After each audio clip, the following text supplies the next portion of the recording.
Shalom. Con la ayuda del cielo vamos a terminar la Parashá Yitro, que es en su séptima aliyá, capítulo 20, versículos 15, hacia el final del capítulo 20, que es en el versículo 23, y la Torah dice así: todo el pueblo veía los sonidos, las llamas, la voz del cuerno y el monte humeando. Vio el pueblo, se movieron atemorizados y se pararon lejos, y dijeron a Moshe: habla tú con nosotros y oiremos, que no hable con nosotros Elohim, porque quizás moriremos.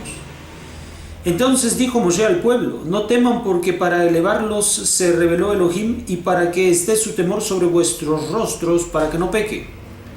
Se paró el pueblo de lejos, y Moshe se acercó a la tiniebla donde estaba Elohim. Dijo Adonai a Moshe: así dirás a los Bené Israel: ustedes vieron que del cielo hablé a ustedes. No harán conmigo ídolos de plata e ídolos de oro no harán para ustedes.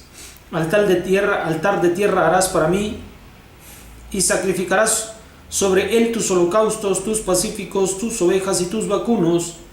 En todo lugar que sea recordado mi nombre, vendré a ti y te bendeciré. Cuando un altar de piedras harás para mí, no lo construirás con piedra labrada, porque si tu espada levantas sobre él, lo habrás profanado. No subirás por gradas sobre mi altar, para que no descubras tu desnudez sobre él. Aquí también se van a mencionar varias mitzvot, por supuesto, que hablan acerca de el altar de Akadosh Baruj Hu, después de haber contemplado la presencia divina. Ahora, la contemplación de la presencia divina en este lugar y en este caso, como lo vamos a descubrir a través de lo que dice textualmente la Torá, pues dice: todo el pueblo veía los sonidos, las llamas y la voz del cuerno y el monte humeando. Menciona que veía algo que tiene que ver con el sonido, porque toda esta situación que ocurrió en el monte Sinai es una cuestión que ocurre en la imaginación del pueblo de Israel. O sea, Akadosh Baruj Hu se mete en la mente de cada uno.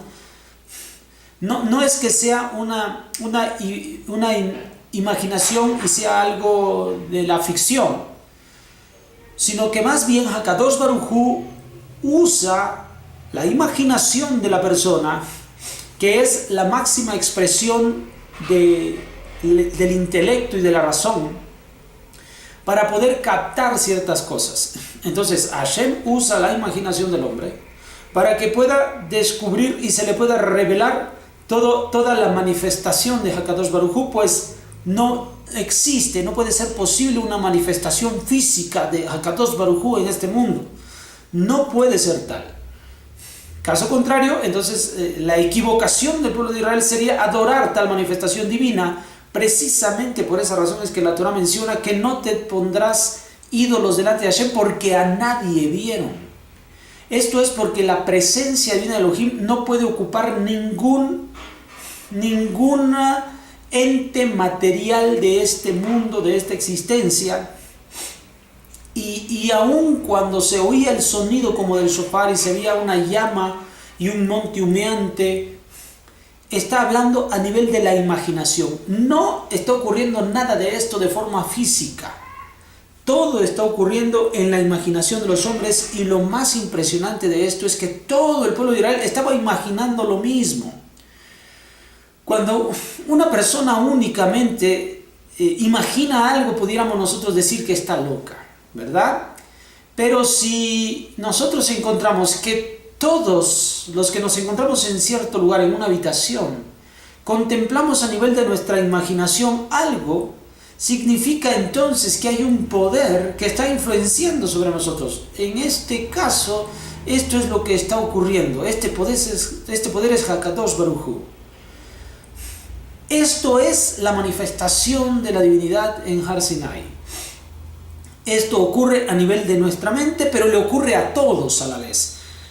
No confundir este hecho, pues este es un hecho extraordinario, con aquella fantasía con la que muchos hombres juegan, pretendiendo que en ellos se mueve el poder de Akadosh Baruj Hu. Y esto no es así. No quiero que entendamos que estamos hablando de que cualquier persona que tenga imaginación podrá podrá recibir esto. Estamos hablando de que la manifestación divina ocurre en todos o en ninguno a la vez al momento de manifestarse en un evento, en su presencia. Ocurre en todos. No pueden unos sí y unos no. Ocurre en todos, pues Él llega y penetra nuestros profundos pensamientos y empieza a llenarlos de imágenes que busca que se entiendan y se interpretan de cierta forma. Todo está para allá. Habla de la presencia divina que se manifiesta en el monte Sinai. Habla de los mitzvot.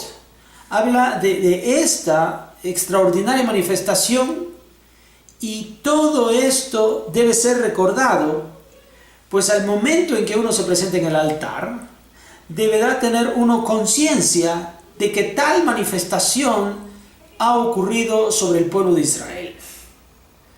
Entonces, cuando nosotros conmemoramos cualquier evento en el Bet HaMikdash, en el Mishkan, en aquella época, hoy ha trascendido esto a nuestras sinagogas y a nuestros centros de estudio, a nuestros centros de tefilá. Debemos tomar en cuenta que la manifestación divina se encuentra en nosotros. Obviamente, de acuerdo a ciertas categorías, porque no podemos nosotros considerar que el hecho de que a nosotros se manifieste la presencia divina, que se presenta cuando uno está solo, cuando dos, cuando tres, cuando 10, y cuando se presenta todo el pueblo de Israel, se presenta la presencia divina, pero no es en igualdad de categoría. Entre mayor es el número de los presentes en tal manifestación, obviamente estamos hablando de que es algo más glorioso. Una cuestión de números, es así de fácil. No solamente es cantidad, sino al mismo tiempo también la manifestación de la calidad. Bueno, esto es lo que tiene para nosotros la Parashat Yitro, esperando que hayamos podido aprender de ella algo tan importante como es sentir y recibir todo lo que la Shejinah hace en el pueblo de Israel. Shabbat Shalom.